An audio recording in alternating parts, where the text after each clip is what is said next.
How many roads must a man walk down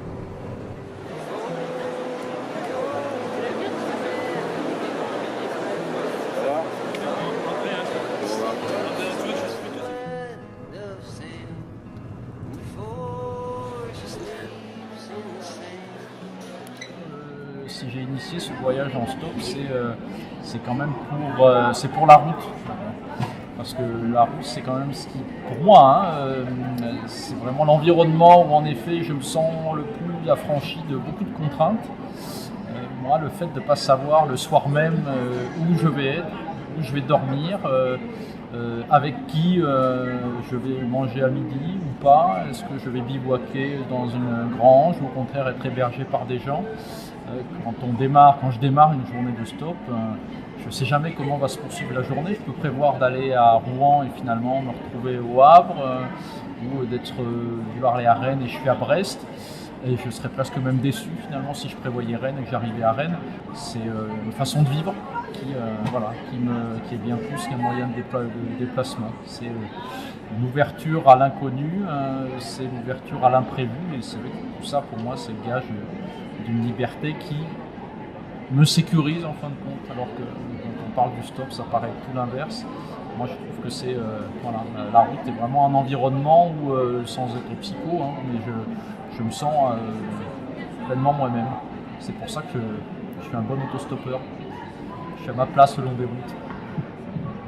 Le point commun, s'il y en a un de tous ces conductrices et conducteurs, c'est ils sont très divers, mais en fin de compte, il y a l'envie de la rencontre, à condition qu'elle soit éphémère, c'est le propre du stop. Ils savent que ça ne va pas durer plus de 10, 20, 30 km. Je crois que le fait de pouvoir avoir une relation comme ça, assez fugitive, les gens peuvent apprécier parce que ce qu'ils diront, ce ne sera pas jugé, ça ne restera pas. Il n'y a pas de risque à se confier à quelqu'un qu'on ne reverra jamais. Après, pas se leurrer non plus, tous les échanges en stop n'engendrent pas des confidences sur le sens de la vie. Il y a des trajets qui sont tout à fait anodins. Mais moi, le long des routes, je provoque un peu aussi bien ce qui est léger que grave. Quand il y a des discussions graves, c'est vrai que j'aime bien aller dans ce sens-là, mais quand je ne veux pas être intrusif non plus. En fait, quand on écoute les gens, ils parlent. Et je pense que les gens s'arrêtent aussi pour ça. Ils s'arrêtent aussi pour rendre service. Et il y en a quand même beaucoup qui le font. Donc on s'est rencontrés à la revue dessinée, comme tu as dit. C'est Franck Bourgeron et Sylvain Ricard qui nous ont mis en contact. Olivier en fait est journaliste, donc il propose des récits à la revue 21, à ce genre de revue comme la revue dessinée. Et donc après, nous on a eu envie de poursuivre l'aventure. Pour moi, l'énorme apport de la BD, c'est déjà je ne suis pas seul. C'est un travail d'équipe avec un dessinateur, d'équipe avec un éditeur. Ça permet de corriger, d'affiner parfois des idées qui, sans être mauvaises, mais ne sont que les siennes. Là, ça aère tout à fait le récit, le fait d'avoir un regard extérieur. Pourquoi ça tu le dis, pourquoi ça tu le dis pas. Moi, j'ai beaucoup aimé le fait de travailler en équipe, alors qu'en vidéo, finalement, à faire aussi bien le cadre, l'écriture que le montage, c'est un regard exclusif d'une seule personne. La BD m'affranchit de tout ça. Je me consacre qu'au texte et finalement c'est la part du travail qui m'intéresse le plus.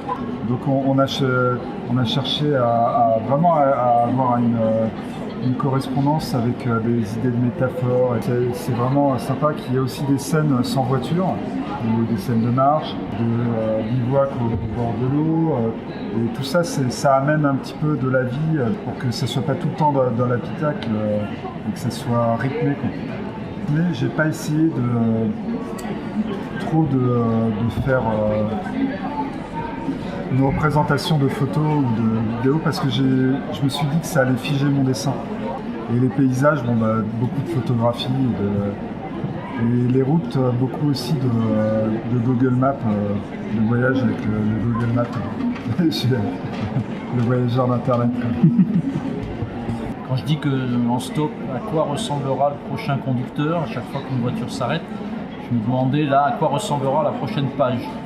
Parce que il s'est totalement approprié le texte pour en faire ce qu'il voulait. Et c'était tout à fait jouissif, c'est-à-dire qu'il y a la curiosité à chaque fois de dire tiens, à partir de ce que j'ai écrit, comment ça va se traduire en dessin. C'est toujours jouissif de tourner la page et de dire ah bah tiens, il l'a dessiné comme ça. Il y a une surprise à chaque page, même pour le narrateur. Mais c'est ça qui pour moi est hyper stimulant, c'est que j'ai l'impression que pour le moment on peut déjà sur le fond raconter tout type de récits. Et les contraintes techniques, mais qui sont peut-être évidemment beaucoup moindres pour un auteur narrateur que pour le dessinateur.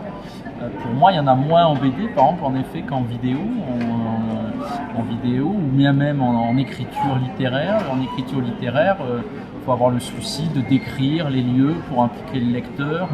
Là, moi, j'ai rien à décrire, c'est le travail de Philippe. Il a parlé de planches qu'il illustrait comme des toiles impressionnistes. Voilà, moi le texte, ça me permet de me consacrer qu'au texte, qu'au fond du texte, totalement affranchi du côté formel. Et de même que la vidéo, certes, montre la vérité, ce que fait pas le dessin, sauf que c'est au prix de contraintes de son, de contraintes de cadre, d'images qui peuvent être surexposées, sous-exposées. On rate une balance des blancs et finalement les images qu'on a faites ne sont pas exploitables.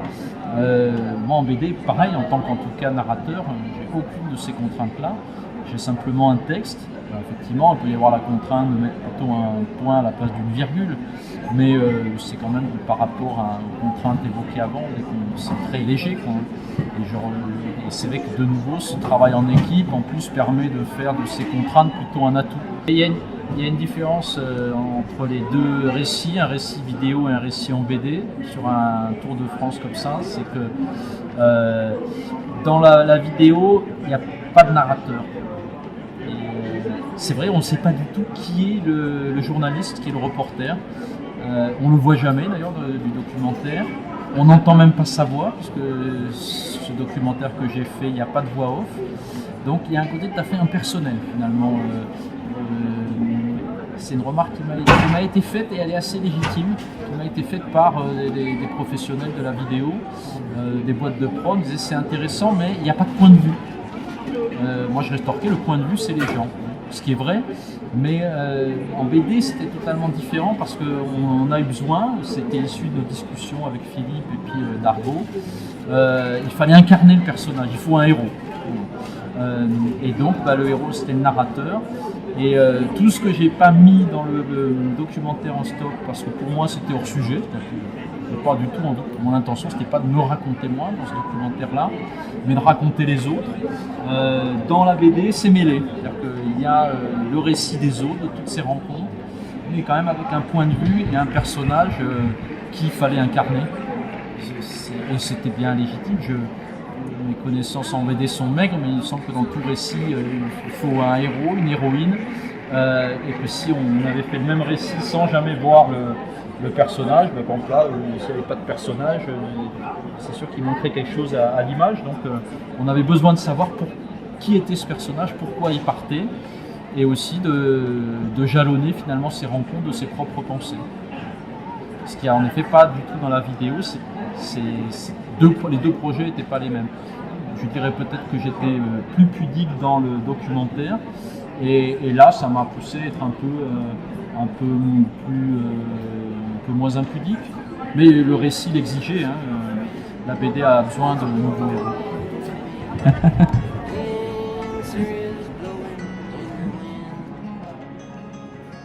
The answer, my friend, is blowing.